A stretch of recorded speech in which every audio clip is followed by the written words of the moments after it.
Tatsu, el temido dragón inmortal de la Yakuza, había dejado atrás su vida delictiva para convertirse en amo de casa, aunque su aspecto aún infundía miedo, con un enorme tatuaje de dragón en la espalda y mirada intimidante, ahora se levantaba temprano para preparar delicadas loncheras para su esposa. Esa mañana, olvidando una reunión importante, salió apurado sin desayunar. Al descubrir que Miku olvidó su almuerzo, Tatsu no lo dudó, empacó la lonchera, la guardó en una maleta y se lanzó en su bicicleta para entregársela. Su velocidad atrajo a la policía, que al verlo sospechoso lo detuvo. Aunque parecía estar buscando un arma, solo llevaba un cupón, lo que desconcertó a los agentes. Mientras tanto, un vendedor ambulante llegó a su casa intentando colocar cuchillos falsos. Al ver a Tatsu sosteniendo un cuchillo cubierto de una sustancia sospechosa, casi huye del susto, pero su instinto comercial lo detuvo. Tatsu probó el producto cocinando un filete y el vendedor quedó tan conmovido por el sabor que olvidó su misión original. Más tarde, Masa, un antiguo subordinado, fue expulsado de una tienda y vagaba sin rumbo desde que la pandilla se disolvió. Al ver a Tatsu en el mercado, lo siguió, esperando revivir los días de gloria, pero Tatsu lo llevó a una clase de cocina donde sorprendió a todos con sus habilidades. Masa no entendía cómo su ex jefe podía estar tan cambiado, hasta que Tatsu le dejó claro que su prioridad ahora era proteger a su familia, no gobernar con puño de hierro. Cuando Masa reaccionó con burla y tiró la comida, recibió una reprimenda inmediata y se le ordenó limpiar el desastre. Otro día, Tatsu chocó contra un coche al esquivar un gato. El vehículo pertenecía a un gángster de la banda Kunimi, que creyó que Tatsu intentaba asesinarlo. Persiguieron a Tatsu hasta una tienda en plena oferta. En lugar de pelear, Tatsu les ordenó que compraran. Solo consiguieron ropa interior y calcetines, lo que enfureció aún más al gángster, que sacó un arma, pero Tatsu lo desarmó en segundos y le puso los guantes que acababan de comprar, lo que despertó recuerdos de infancia en su adversario y lo hizo quebrarse en llanto. Otro día, Tatsu fue a comprar el anime favorito de su esposa, pero su apariencia y la maleta hicieron que todos creyeran que estaba haciendo algo ilegal. Al llegar la noche, Miku volvió a casa y fue recibida con una revisión de seguridad rigurosa antes de entrar. Para su sorpresa, la casa estaba decorada para celebrar su cumpleaños, aunque con un aire claramente mafioso. Incluso la canción de cumpleaños sonó como un juramento yakuza. El regalo fue un anime que, para desgracia de Tatsu, ella ya tenía. Avergonzado, quiso cortarse el dedo meñique en señal de disculpa, pero acabó volando por la ventana tras el golpe de su esposa. Al día siguiente, Miku le avisó que la casera vendría. Tatsu activó su aspiradora automática, pero terminó frustrado porque no llegaba a las esquinas. Mientras intentaba dejar todo impecable, el aparato succionó la cola del gato, que saltó y derribó una botella de vino, manchándolo todo justo cuando llegaba a la casera. Al ver el caos y la ropa de Tatsu empapada en vino, pensó que algo terrible había ocurrido.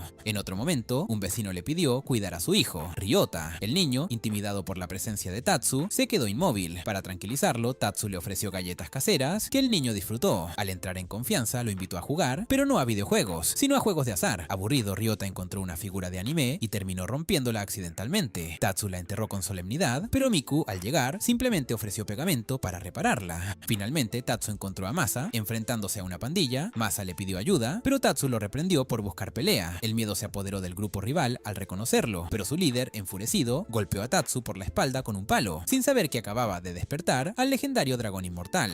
Aunque la sangre corría por su cabeza, Tatsu permanecía firme, inmutable. Con una mirada que evocaba su antiguo estatus como dragón inmortal, detuvo con un simple libro el intento de apuñalamiento del jefe de la pandilla, que acabó retirándose aterrado. Masa, testigo del dominio y compostura de Tatsu, empezó a cuestionar si la esencia de ser un yakuza y un amo de casa no requería las mismas habilidades, precisión, coraje y liderazgo. Humildemente, pidió convertirse en su discípulo. Esa misma noche, ambos construyeron una silla de madera, reforzando su vínculo. Más tarde, Tatsu decidió comenzar a ejercitarse al notar que había subido de peso. Empezó con hula hoop, pero terminó siendo reprendido por Miku, quien lo inscribió en un gimnasio. Allí se encontró con vecinos y asistió a clases de baile y yoga. Sus posturas eran impecables, aunque sus nombres para las poses recordaban peligrosos episodios de su pasado mafioso. Sin embargo, su entusiasmo lo llevó a entrar por error al vestuario femenino, y su autodesprecio fue tal que pidió ser desterrado a las montañas. En otra salida con Miku, su solicitud de polvo blanco en una tienda desató el pánico del vendedor, hasta que Miku aclaró que se refería a harina. Cuando discutieron sobre qué ropa comprar, la apariencia imponente de Tatsu causó alarma entre los presentes. Decidieron cambiar su estilo, y tras varios intentos fallidos, Tatsu aceptó usar un delantal rosa con el personaje favorito de Miku. Aunque todos quedaron impactados, Miku adoró el resultado. Durante una visita al mercado, Tatsu le enseñó a Masa cómo hacer las compras eficientemente, pero el paseo fue interrumpido cuando se toparon con Torehiro, su antiguo rival apodado el Tigre del Puño de Acero. En lugar de batirse a golpes, se enfrentaron en una competencia culinaria. Cada uno preparó su mejor plato y lo publicaron en redes sociales. El resultado fue claro: el plato de Tatsu recibió un me gusta más que el de su contrincante, sellando su victoria. Días después, Tatsu Tatsu y Miku fueron a ver autos. Mientras Miku buscaba diseño, Tatsu quería funcionalidad. Rechazó varios modelos hasta que encontraron uno llamativo con gran maletero. Durante la prueba de manejo, Tatsu, paranoico por su pasado, pensó que un guardia de seguridad y un anciano eran asesinos encubiertos. Al final, abandonó la compra. Más tarde, al visitar a Masa, Tatsu encontró su casa invadida por ropa sucia, tomó el control de la situación, separando prendas y eliminando manchas como si estuviera en una operación especial. Mientras Masa tomaba notas, el viento se llevó una prenda y Masa corrió tras ella como parte del entrenamiento.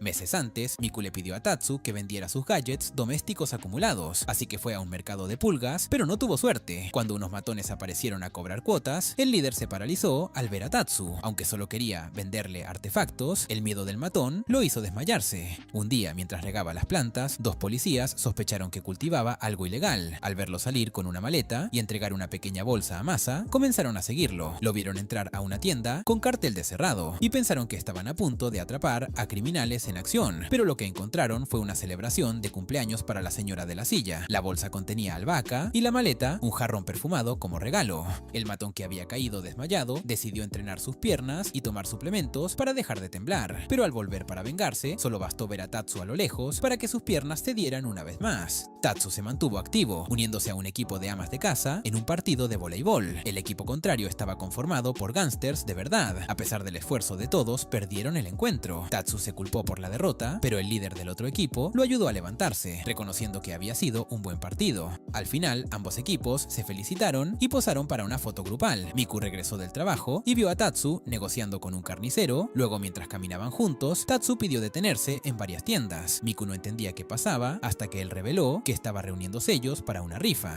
Al llegar al puesto de lotería, ella deseaba ganar un viaje a Hawái o una TV, pero Tatsu aspiraba al tercer premio, una aspiradora. Era su 10º intento. Giró la ruleta y ganó un peluche. Miku quedó encantada. Aunque no fuese el premio que esperaba, Tatsu había vuelto a triunfar en lo más importante, hacer feliz a su esposa. Aunque no ganó el primer premio en la lotería, Tatsu declaró con orgullo que ya había ganado al ver sonreír a su esposa. Esa frase cursi le valió un puñetazo cariñoso por parte de Miku, que se sintió avergonzada. Días después, los padres de Miku anunciaron repentinamente una visita. Ella se preocupó por la improvisación, pero Tatsu tomó las riendas y se encargó de todo. Preparó pasteles caseros y té para recibirlos. La suegra quedó fascinada por sus habilidades domésticas y le pidió consejos de cocina. El suegro, más reservado, intentaba entablar conversación sin éxito, hasta que finalmente invitó a Tatsu a jugar a la pelota. Fueron al parque, pero Tatsu no entendía las reglas. En lugar de lanzar la pelota, la devolvía corriendo como si fuera una mascota fiel. El suegro, con paciencia, explicó el juego, pero al primer intento salió disparado hacia un árbol por la fuerza del lanzamiento de Tatsu. Otro día, Miku volvió del trabajo y encontró la casa revuelta. Tatsu hablaba de una bala perdida, pero todo era por culpa de una cucaracha que arruinó su día. Intentó eliminarla con insecticida, pero al estar vacío, solo logró que la cucaracha volara y aterrizara sobre él. Miku intentó golpearla, pero terminó golpeando a Tatsu. Al final, quemó incienso para repelerla. Cuando llegó Navidad, Tatsu se vistió como Santa Claus y asistió a una fiesta infantil. Bajo el apodo de Claus Inmortal, en lugar de juguetes, le sirvió una cena navideña inolvidable. Luego buscó un trabajo a medio tiempo en una cafetería. Allí atendió a dos gángsters, un veterano y su aprendiz. Ambos quedaron impactados al verlo, pero no por miedo, sino por su inesperada destreza como barista. Decoró cafés con arte de Kitty y escribió mensajes en la comida. Incluso el jefe, tras resistirse al encanto de los postres, acabó emocionado con su helado de fresa. Gracias al trabajo, Tatsu compró regalos para Miku. Al verla regresar cansada cada noche, le preparaba comidas energéticas, jugo de limón y masajes relajantes. Pero tanta atención la hizo sentir abrumada y optó por una ducha rápida. En una salida, Tatsu se topó con Ibari Tori, antigua rival de una pandilla disuelta. Ahora trabajaba en un supermercado, pero carecía de experiencia en tareas básicas. Tatsu tuvo que corregir su trabajo al organizar los estantes y ayudarla en caja cuando cometió errores. Luego Masa apareció con planes para una fiesta sorpresa de cumpleaños, pero Miku ya tenía algo similar planeado. Ambos unieron fuerzas, pero sus intentos en la cocina fueron un desastre. La harina voló, el pastel se quemó y la cocina quedó patas arriba. Al volver, Tatsu encontró el caos y, sin quejarse, limpió, decoró y horneó su propio pastel. Celebró su cumpleaños con una canción tenebrosa pero sincera. Miku le regaló un collar y Masa unas gafas. Tatsu combinó ambos con orgullo. Ese día recibió la visita de su antiguo jefe. Tatsu lo atendió con cortesía, incluso limpiándole pelos del traje. Luego le mostró un suéter que tejió para su perro, lo que dejó al jefe sorprendido y encantado. Cuando unas vecinas mencionaron que el perro parecía desnutrido, Tatsu improvisó una comida saludable. El jefe, testigo de esta nueva vida, comprendió que Tatsu ya no pertenecía a la Yakuza. Antes de irse, dejó caer que un superior quería reclutarlo, pero entendió que Tatsu estaba justo donde debía estar. Una mañana, Miku lo arrastró a un centro comercial, donde se celebraba un show en vivo de su anime favorito. Necesitaban un voluntario infantil, pero Tatsu, viendo el deseo en los ojos de su esposa, se ofreció. Fue elegido probablemente por su aspecto intimidante. Subió al escenario entre murmullos del público. Cuando todos esperaban acción, él cuestionó el conflicto y habló sobre cómo la violencia no resuelve nada. Para completar su punto, reveló una tela escondida con tazas de té y sirvió con serenidad. El escenario, que debía estar lleno de golpes, terminó envuelto en aroma de té y asombro. Tras el insólito encuentro en el evento cosplay, Tatsu invitó a ambos equipos a sentarse y compartir una taza de té. Su método, tan peculiar como efectivo, permitió que Miku cumpliera su sueño de conocer a sus ídolos de anime. Poco después, Masa, emocionado por haber recibido un microondas nuevo, llamó a Tatsu para aprender a usarlo. Tatsu, fascinado por las múltiples funciones del aparato, decidió probarlo preparando pan. Reunió los ingredientes, amasó con fuerza y pidió a Masa que trajera una envoltura de plástico. Pero en el apuro, Masa tropezó con un cable, provocando la caída del microondas y su destrucción. Sin perder la calma, Tatsu sacó una olla arrocera y horneó el pan allí. El resultado, un pan con forma de oso que sorprendió a Masa. Intentando probarlo, Masa lo lanzó de nuevo a la cara de Tatsu. Más tarde, mientras tendía ropa, Tatsu notó humo saliendo de la casa de su vecino Bob. Corrió a investigar y descubrió que Bob intentaba asar carne en el interior, extrañando la barbacoa de su infancia. Tatsu lo convenció de llevar la parrilla al patio, pero justo cuando la carne estaba lista, llegó la policía. A pesar del intento de distraer al oficial, la carne quedó semicruda y Bob se rindió. Días después, Miku recibió boletos para un parque temático de granja. Aunque Tatsu dudó, aceptó acompañarla. Tomaron fotos, alimentaron animales y disfrutaron del día hasta que la lluvia arruinó los planes. Aún así, Tatsu le confesó que nunca vivió algo así en su juventud y agradeció la experiencia. Más adelante, se relajaban en la playa cuando una pelota de voleibol golpeó a Tatsu. Provenía del equipo de osos. El jefe, deseando revancha, desafió a Tatsu y Miku, entusiasmada, aceptó de inmediato. Durante el partido, ambos equipos dieron lo mejor de sí. Cuando un potente remate iba directo a Miku, Tatsu la protegió con el cuerpo, Miku lo sostuvo en el aire para que hiciera el golpe final. Con fuerza y sincronía, la pareja se llevó la victoria. Por otro lado, Torrejirú, viendo fracasar su negocio de crepas, decidió vender té con leche de tapioca. Sin saber cómo hacerlo, acudió a Tatsu, quien lo llevó a buscar los ingredientes. En un momento de frustración, Torrejirú creyó que Tatsu lo estaba engañando, pero finalmente comprendió que la tapioca se formaba con paciencia y técnica. Juntos crearon una receta exitosa. Sin embargo, su apariencia intimidante alejaba a los clientes hasta que un grupo de gángster se acercó y compró varias tazas. Más adelante, Tatsu llevó a Masa a una tienda de 100 yenes. Aunque Masa no veía la utilidad, Tatsu lo convenció con firmeza. Para evaluar su progreso en el hogar, le preguntó sobre varios artículos. Masa falló en casi todos, confundiendo una cortadora de manzanas con un mango y un filtro con una red para insectos. Al admitir que no había sido constante, Tatsu le entregó varios artículos útiles para motivarlo.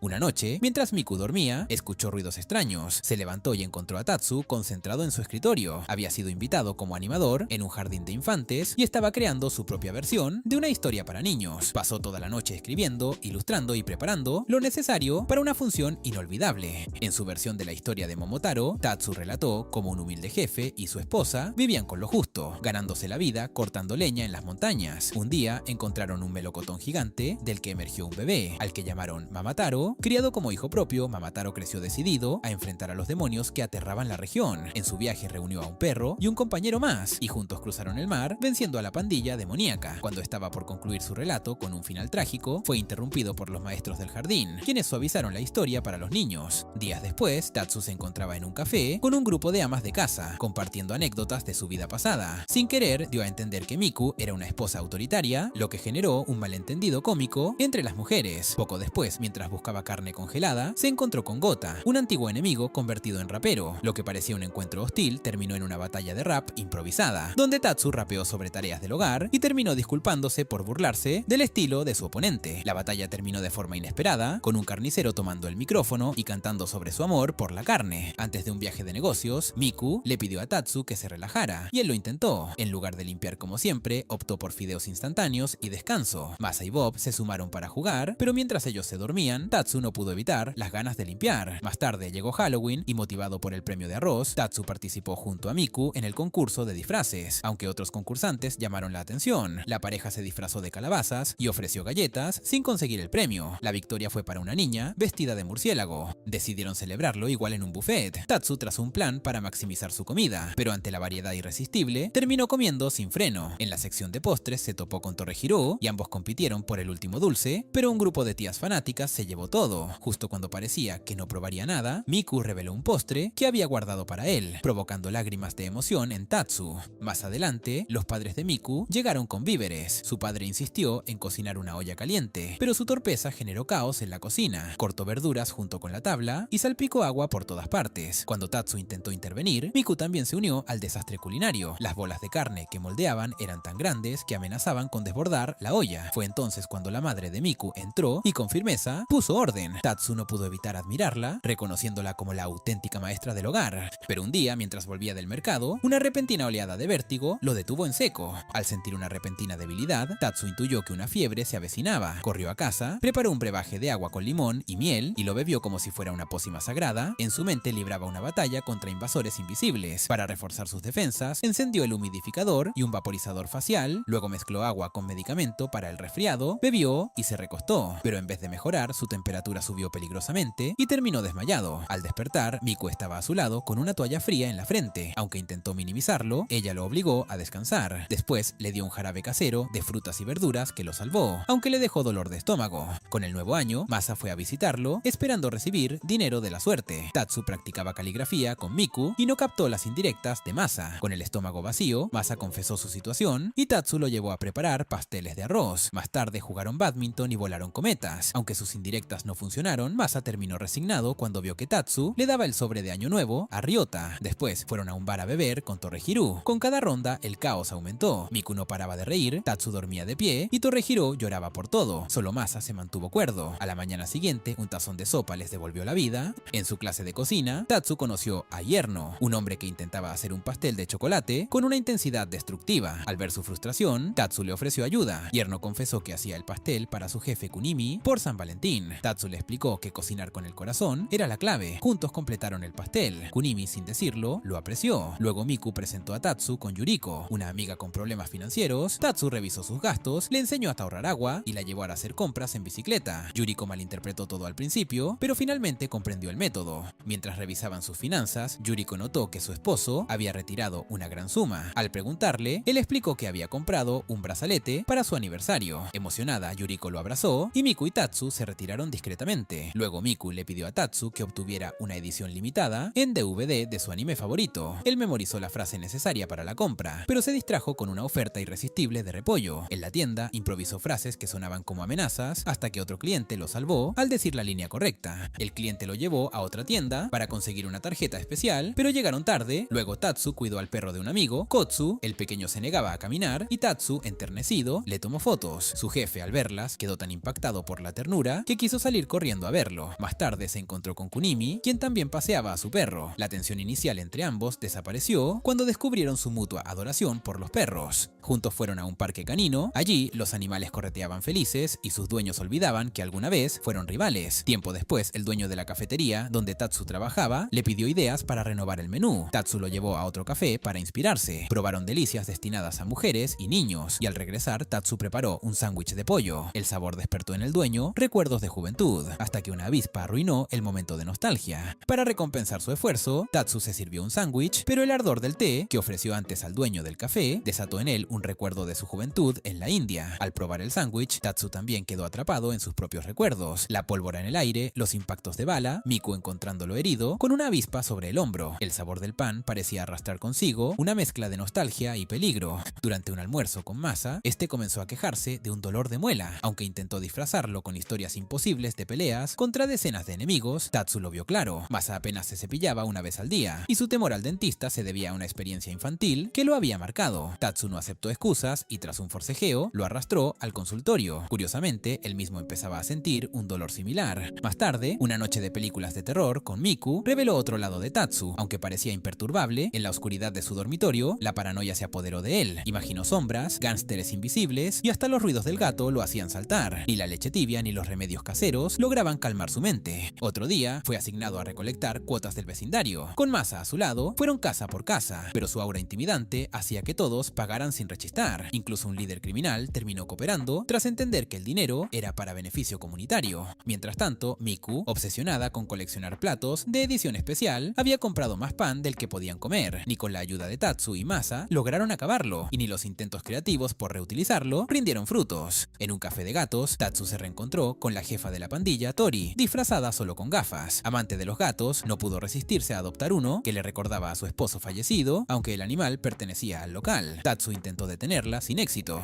Una tormenta arruinó los planes de picnic de Tatsu y Miku. Frustrado, intentó desafiar al clima, pero terminó herido. Miku lo cuidó, mientras Masa, en un arrebato de imprudencia, salió a comprar croquetas. El viento se las llevó, impactando accidentalmente a un gángster. Para calmarlo, Tatsu improvisó un sándwich y lo ofreció como gesto de paz, desactivando la tensión. Más tarde emprendieron un viaje de campamento. Tatsu se encargó de montar todo con precisión, casi militar. Miku y Masa lograron pescar algunos peces, pero un accidente tiró la olla de arroz al suelo. Masa, buscando ayuda, encontró a Torrehiro, que accedió a compartir arroz a cambio de malvaviscos. Inspirado, Torrehiro preparó un sándwich de malvaviscos con plátano, que encantó a todos. Rikuo, que no se queda atrás, despliega sus habilidades culinarias utilizando todos los ingredientes disponibles para preparar una olla caliente. Sin embargo, el pescado a la parrilla, servido sin condimentos, termina arruinando el equilibrio de la comida. Más tarde, durante el almuerzo, la presidenta del vecindario conversa con Rikuo y le explica que forma parte de una poderosa asociación femenina del barrio conocida como los Dragones Mono, dedicada a organizar eventos privados y actividades comunitarias. Buscando ampliar su membresía, la asociación quiere incluir hombres que puedan aportar al grupo. Tras evaluar a los candidatos, consideran que Rikuo, dedicado al hogar, es el candidato ideal. Es llevado a la sala del consejo, donde lo esperan 8 mujeres, cada una encargada de una función dentro del grupo. Para probar su idoneidad, le piden que prepare una taza de té. Rikuo actúa con rapidez, sirve el té y lo presenta con respeto. Aunque el resultado carece de refinamiento, es aceptable. No obstante, la responsable de los arreglos florales expresa sus dudas sobre su inclusión, pues considera que le falta elegancia. En respuesta, Rikuo se arrodilla y demuestra su firme deseo de ser parte del grupo. Conmovida por su entrega, la mujer le da una oportunidad con la condición de que asista a sus clases 3 veces por semana. Rikuo acepta sin dudar. Dedicado, se sumerge en el arte floral y tras un tiempo se siente preparado para volver a presentarse. Esta vez atiende a las mujeres con una gracia que refleja su aprendizaje y la asociación lo acepta como miembro. Poco después, mientras ve el anime favorito de Yura, Paula Kyure, ella le comenta sobre el hijo de una amiga que también ama el programa, pero no puede disfrutarlo por su enfermedad. Deseando animarlo, Yura recurre a Rikuo. Él se disfraza como villano del anime, usando su presencia imponente a su favor. Sin embargo, al verlo, el niño se asusta y rompe en llanto. Rikuo cambia de enfoque, prepara un colorido plato de frutas, acomoda un cojín para la madre y arregla flores para alegrar la habitación. Luego Yura interpreta a la heroína y Rikuo al villano, en una pequeña actuación para animar al niño. Aunque bien intencionada, la escena provoca un alboroto y la enfermera interviene para que se retiren. Otro día, el abuelo de Rikuo lo invita a un club de haiku. Allí, el anciano recita un poema que es bien recibido. Intrigado, Rikuo intenta improvisar algunos versos, pero su estilo agresivo contrasta con la naturaleza contemplativa del haiku. El grupo se traslada a varios paisajes, incluyendo un puente y un bosque de bambú, donde Rikuo insiste con sus poemas fuera de lugar, obligando a su abuelo a detenerlo. Durante el recorrido, se cruzan con el grupo rival, los osos, también aficionados al haiku. El líder de los osos lanza un reto. El abuelo de Rikuo toma la iniciativa y comienza un duelo poético, con ambas partes inspirándose en el entorno. A pesar de que algunos versos no tienen mucho sentido, logran un poema memorable sobre un gato, provocando una ovación de ambas partes. Más adelante, mientras plancha ropa, Rikuo sufre un agudo dolor de espalda. Incapaz de moverse con normalidad, queda tirado en el suelo. Yura sugiere que se lastimó la espalda, pero él, dramático como siempre, asegura haber sido atacado. Insiste en continuar sus labores, pero el dolor le impide caminar o cocinar. Yura se ofrece a ayudar, aunque al final Rikuo decide pedir comida para evitar un desastre culinario.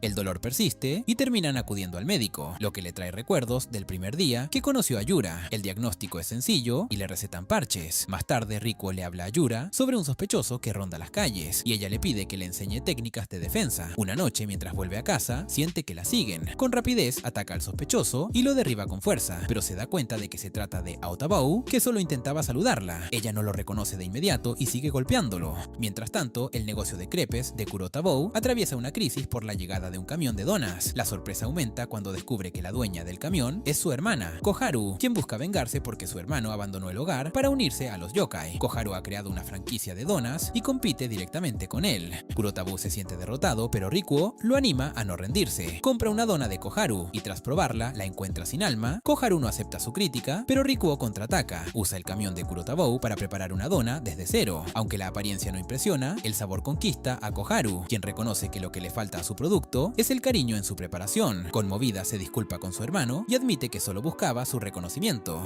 En un día helado, Yura se alegra al ver la nieve. En cambio, Rikuo se preocupa por el moho que podría causar el rocío en las ventanas, así que limpia todo con esmero. Luego sale de compras y se cruza con Kappa y su grupo, quienes están retirando nieve. Kappa, al notar su presencia, se acerca, pero resbala en el hielo y cae aparatosamente. Siempre preparado, Rikuo tenía un artículo que mejoraba el agarre de de los zapatos en el hielo y se lo ofreció a Kurotavo, ayudándole a recuperar el equilibrio. Al notar el esfuerzo del grupo por limpiar la nieve, también les entregó equipo adicional para facilitar su tarea. Con el nuevo material, el grupo de Kubinashi limpió con más eficacia y Rikuo siguió con su camino. Luego, él, Yura y Aotavo terminaron de preparar palomitas para una tarde de películas en casa. La emoción llenó el ambiente, pero pronto se enfrentaron a un dilema. Tenían ideas distintas sobre qué ver. Yura quería su serie de anime favorita, Rikuo prefería una sobre la vida cotidiana llamada Es difícil ser hombre, y Aotavo era fanático de cintas de yakuza con monstruos. Tras una larga discusión, acordaron ver La Reina León, pero surgió otro conflicto. Rikuo exigía la versión subtitulada y Yura la doblada, alargando aún más el debate. Mientras tanto, Yura fue encargada por una colega de cuidar un hámster. Su casa, con un ex yakuza y un gato revoltoso, no era el mejor lugar. Rikuo decidió encontrarle un cuidador. Primero pensó en Aotavo, quien adoraba a la pequeña criatura, pero no tenía recursos ni para alimentarla. Luego Rikuo fue a ver a su jefe, esperando que aceptara al hámster, pero su perro debía aprobar a cualquier nuevo miembro del hogar. El hámster mordió al perro y el jefe lo rechazó. Sin más opciones, Rikuo terminó al costado del camino con el hámster en brazos. Dos oficiales que patrullaban se acercaron al verlo en actitud sospechosa. Rikuo se negó a entregarlo, temiendo que lo confiscaran, pero ellos insistieron. Al mostrar la mascota, ambos quedaron encantados. Rikuo explicó la situación y, conmovidos, los oficiales decidieron cuidarlo temporalmente. Poco después, Rikuo se topó con Zen, emocionado por un nuevo descubrimiento, una tienda de campaña convertida en sauna. Lo invitó a probarla el fin de semana. Ya dentro, Zen echó agua perfumada sobre piedras calientes, creando una nube sofocante. Ambos compitieron para ver quién resistía más el calor, pero se excedieron delirando por la temperatura. Yura abofeteó a Rikuo para hacerlo reaccionar, mientras Tsurara hizo lo mismo con Zen. Luego los arrojaron al río para enfriarse. Yura se preparaba para un juego de golf laboral, pero no tenía experiencia. Rikuo, con recuerdos de sus días de clan, se ofreció a enseñarle. Le mostró posiciones y técnicas, lanzando bolas con creciente precisión. Le reveló un secreto: nunca golpear más lejos que el jefe, pero sin parecer forzado. También le enseñó a elogiar sus tiros. Mientras Yura progresaba, un cuervo descendió y se robó una pelota, interrumpiendo la práctica. Más tarde, Rikuo, Aotavo y varios jefes fueron al bosque a recolectar brotes de bambú. Aotavo, inexperto, intentó cortar uno grande, pero Rikuo lo detuvo, explicando que los altos son amargos y deben buscar los pequeños. Justo cuando avanzaban, una tropa de monos apareció y se llevó la mayoría. Al final, lograron salvar uno solo. Para no decepcionar a su jefe, Rikuo preparó varios platillos con ese único brote y el resultado fue un éxito.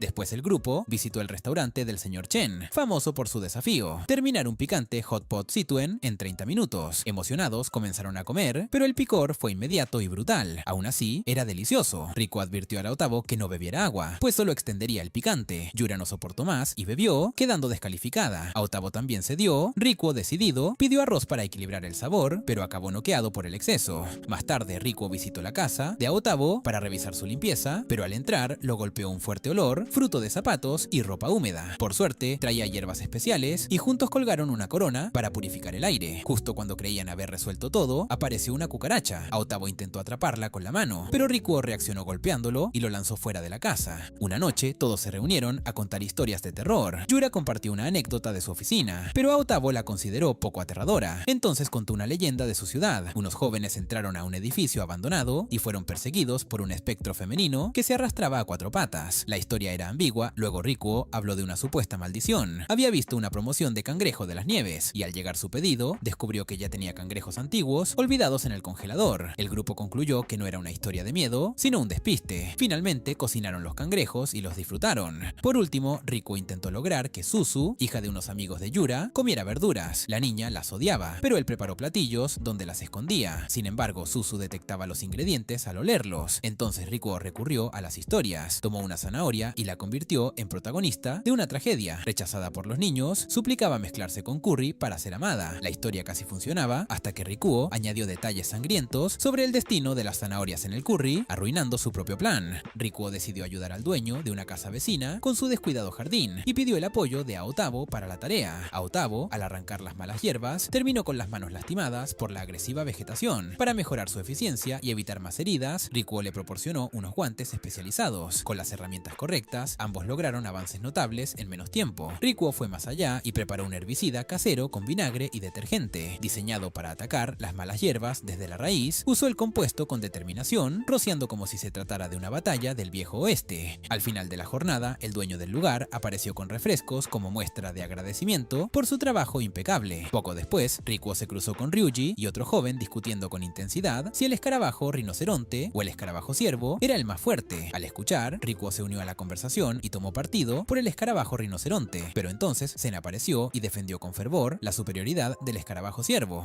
En lugar de resolver el debate, la discusión escaló y se transformó en una batalla simbólica. Los involucrados acordaron que sus escarabajos se enfrentarían en un duelo para determinar al verdadero campeón. Llegado el día, los dos insectos lucharon, pero la batalla terminó sin un vencedor claro, ya que ambos salieron volando. Más tarde, Rikuo notó que las pequeñas tiendas del vecindario enfrentaban una crisis debido al auge de los centros comerciales. Movido por la preocupación, decidió montar un puesto de venta ambulante para atraer atención hacia el comercio local. Equipado con cuchillos de cocina de alta calidad, comenzó a demostrar su filo con precisión, atrayendo curiosos con cada corte limpio. Su iniciativa llamó la atención de los vecinos, quienes pronto se reunieron a su alrededor. No solo eso, Rikuo también ofreció apoyo a un vendedor de ropa que promocionaba productos de anime. Aunque al principio un joven cliente regateó con insistencia, finalmente aceptó el precio y concretó la compra, logrando un resultado satisfactorio para ambos. Con cada acción, Rikuo demostraba que incluso los gestos simples podían marcar la diferencia en su comunidad.